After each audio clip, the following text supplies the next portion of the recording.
अस्सलाम वालेकुम। Students next जो हमारे पास टॉपिक है वो है एस्टिमेशन का। ठीक है। कोई रफ आइडिया लेना या किसी चीज़ के बारे में अंदाज़तन बात कह देना। ठीक है। जैसे आपसे कोई कहता है कि 10.05 रुपीज़ हो गए। ठीक है। तो आप कहते हैं कि यार वो बस राउंड में बता दो, 10 हो गए। ठीक है। तो ये एक एस्टिमेट आप लगा रहे हैं, हालांकि ये एग्जैक्ट नहीं होता, लेकिन कभी कभी किसी सिचुएशन में कैलकुलेशन को ज़रा सिंपल कर देता है। ठीक है। इसको मैं एग्जांपल से वाज़े करूँगा, क्योंकि इसकी बाकी कोई इतनी बड़ी थ्योरी नहीं है। एग्जांपल को आप देख लें। जैसे आपसे एक क्वेश्चन है, वो क्या है कि ऐड। ठीक है।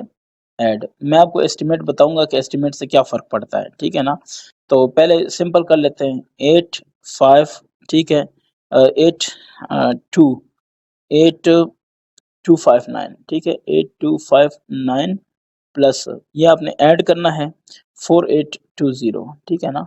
20। ये जब आप ऐड करते हैं तो 9। ठीक है ना। ये 7 हो गया और ये 0 हो गया और 13 हो गया। ठीक है। तो इतना आपके पास जवाब आ रहा है। ठीक है, ये आ गया ना। नाउ आप कहते हैं कि मैंने अब एस्टिमेट करना है। ठीक है ना। एस्टिमेशन या एस्टिमेटिंग। ठीक है। ठीक है, आप एस्टिमेट करना चाह रहे हैं कैसे? आपके पास है, लेट्स आप कहते हैं कि लेट्स एस्टिमेट 8259। ये एक आपके पास है। ये आप देखें, इसमें मैक्सिमम क्या है? 1000 है। ठीक है ना। 1000 तक आ रहा है, 8000। और ये जो हमारे पास फर्स्ट जो हमने पूरी कैलकुलेशन सिंपल की है, उसमें आप देखें 13,000 है, मतलब 10,000 तक जा रहा है। ठीक है। तो 8259 को जस्ट हम राउंड ऑफ करेंगे कहाँ तक? 8000, बिकॉज 1000 मैक्सिमम है हमारे पास। ठीक है। अगर 10,000 होता तो हम वहां तक जाते। तो यहाँ पे ये 2 है, ये देखें ये 2 है। इसके बाद यहाँ तक हमने लेके आना है। तो 2 है, चूंकि 5 से लेस है, इसको छोड़ दें, आप इसको लिख लें 8000। ठीक है। तो ये क्या हो गया?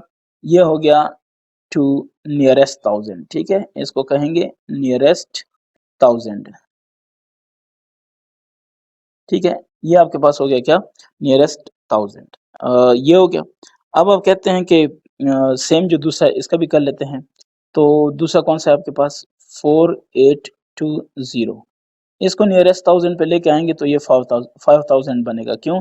क्योंकि ये देखें, यहाँ तक आपने लेके आना है। ये 8 है जो कि ग्रेटर देन 5 है। तो ग्रेटर देन 5 है, तो इसका मतलब है कि 4 में एक बढ़ जाएगा, 5 हो जाएगा, बाकी सब खत्म। ठीक है। तो यहाँ आप कहेंगे कि ये 2 नियरेस्ट क्या है? नियरेस्ट 1000 हुआ। ठीक है। अब मैं देखता हूँ कि अब मैं दोनों को ऐड करता हूँ तो जवाब में क्या फ़र्क आता है। ठीक है ना? ये समझना ज़रूरी है। तो नाउ एडिंग अगेन। ठीक है। आप इसको दोबारा ऐड करें तो आपके पास 8000 आ गया, प्लस आपके पास क्या है? 5000 है। इन दोनों को ऐड करेंगे तो आपके पास कितना आ गया? 13000 आ गया ना। तो अब आप ज़रा चेक कर लें कि आप इस पे जवाब दे देंगे कि the is answer is reasonable. ठीक है ना? यानी मुनासिब है। ये नहीं है कि पूरा हमने इसको मसला ए कश्मीर बना दिया है। ये रीज़नेबल है, इसमें कोई इश्यू नहीं है, मतलब करीब-करीब है, बहुत करीब-करीब है। ये आप देख लें, ये आपके पास 13,000 है। ठीक है। और यहाँ पे आप देख लें, ये है 13,079। तो इतना फ़र्क नहीं पड़ रहा, और कैलकुलेशन देख लें कितनी आसान हो गई है। 8 जमा 5 13, बाकी 3 ज़ीरो लगा दें। ये यहाँ पे आपसे कैलकुलेशन में मिस्टेक पॉसिबल थी, ये देखें। ठीक है। तो एस्टिमेशन आपको समझ आ गई है कि एस्टिमेशन हम क्यों करते हैं? ताकि कहीं पे हम अपनी कैलकुलेशन को सिंपल कर दें, आसान कर दें। ठीक हो गया ये? अब हम आते हैं एग्जाम्पल नंबर 2 की तरफ। ठीक है।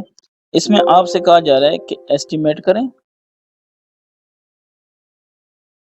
Estimate and check. ठीक है। चेक क्या करना है? If your your answer is reasonable. ठीक है।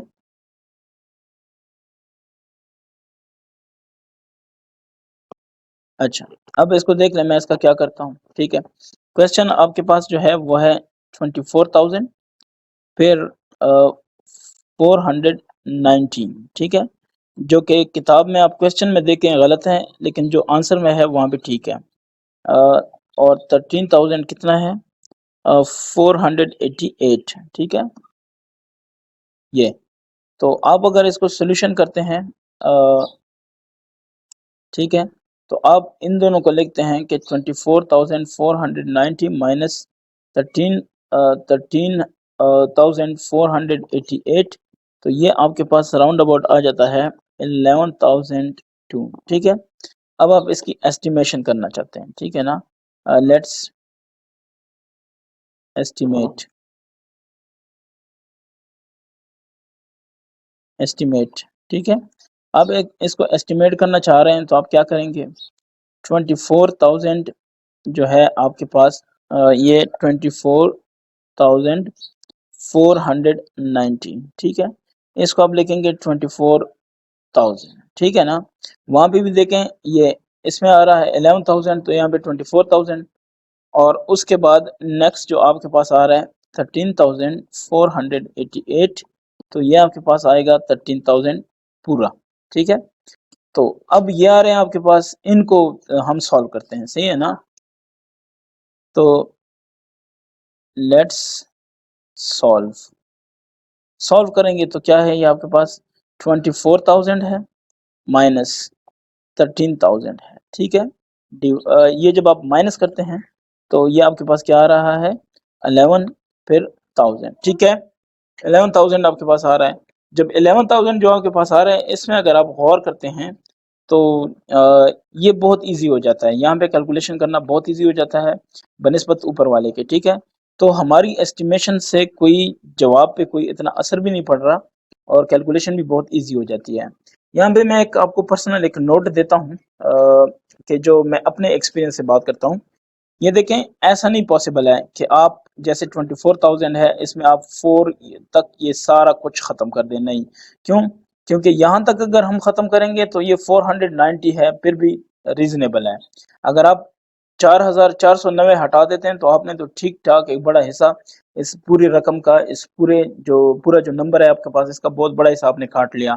तो फिर तो जवाब गलत ही आएगा ना। जैसे आप 500 में से 498 निकाल देते हैं और सिर्फ 2 कर देते हैं, तो फिर तो बड़ा ईज़ी हो जाएगा, लेकिन आपने मसला तो बना दिया है ना। तो ये जो एस्टिमेशन है वो भी उस हिसाब से जाएँ कि जो रीज़नेबल हो, ठीक है। जैसे 24,000 है तो ठीक है, और यहाँ पे 13,000 है तो ठीक है, क्योंकि क्वेश्चन में आप देख लें, आप सीधी जो कैलकुलेशन करते हैं उसमें 11,000 आ रहा है।